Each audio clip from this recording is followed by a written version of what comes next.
യേശുക്രിസ്തുവിനെയും ശമരിയാക്കാരത്തി സ്ത്രീയെയും ആസ്പദമാക്കി കുമാരനാശാൻ രചിച്ച ചണ്ടാല പിശുകി എന്ന കവിത പ്രചുര പ്രചാരം നേടിയിട്ടുണ്ട്. ശമരിയ പട്ടണത്തിൽ സുഖാർ എന്ന സ്ഥലത്ത് ഒരു ശമരിയ സ്ത്രീ വെള്ളം കോരുവാൻ വന്നു. വഴി നടന്ന് ക്ഷീണിച്ച യേശു ക്ഷീണം അകറ്റുവാനായി ആ സ്ത്രീയോട് ദാഹജലം ചോദിച്ചു. താൻ അധകൃതയായ സ്ത്രീയാണെന്നും തന്റെ കയ്യിൽ നിന്നും വെള്ളം കുടിക്കുന്നത് തെറ്റല്ലേ എന്നും യേശുവിനോട് ചോദിക്കുന്നു. എന്നാൽ സമത്വത്തിന്റെ സന്ദേശം ക്രിസ്തുദേവൻ ഇവിടെ പകരുന്നതാണ് ഈ സംഗീത ശില്പത്തിന്റെ ഇതിവൃത്തം. നമുക്ക് ശ്രദ്ധിക്കാം. യേശുവും ശമരിയ സ്ത്രീയും.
സത്യം തന്നെ കണവന്മാരഞ്ചുണ്ടായി ഇപ്പോഴുള്ളവരോ നിന്റെ ഭർത്താവല്ല ഇപ്പോഴുള്ളവരോ നിന്റെ ഭർത്താവല്ല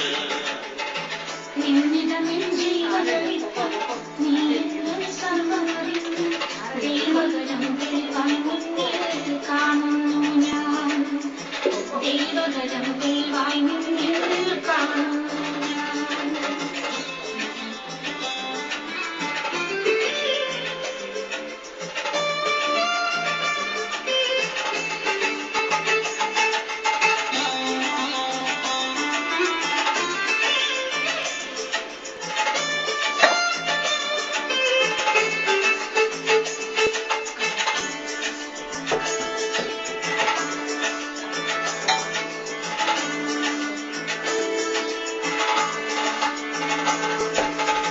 മകളെ നീ ശങ്കിക്കേണ്ട ദൈവത്തിൻ പുത്രൻ തന്നെ നിൻ മുൻപിൽ നിൽക്കുന്നു നീ അറിഞ്ഞുകൊള്ളുക മകളെ നീ ശങ്കിക്കേണ്ട ദൈവത്തിൻ പുത്രൻ തന്നെ നിൻ മുൻപിൽ നിൽക്കുന്നു നീ അറിഞ്ഞുകൊള്ളുക നിൻ മുൻപിൽ നിൽക്കുന്നു നീ അറിഞ്ഞുകൊള്ളുക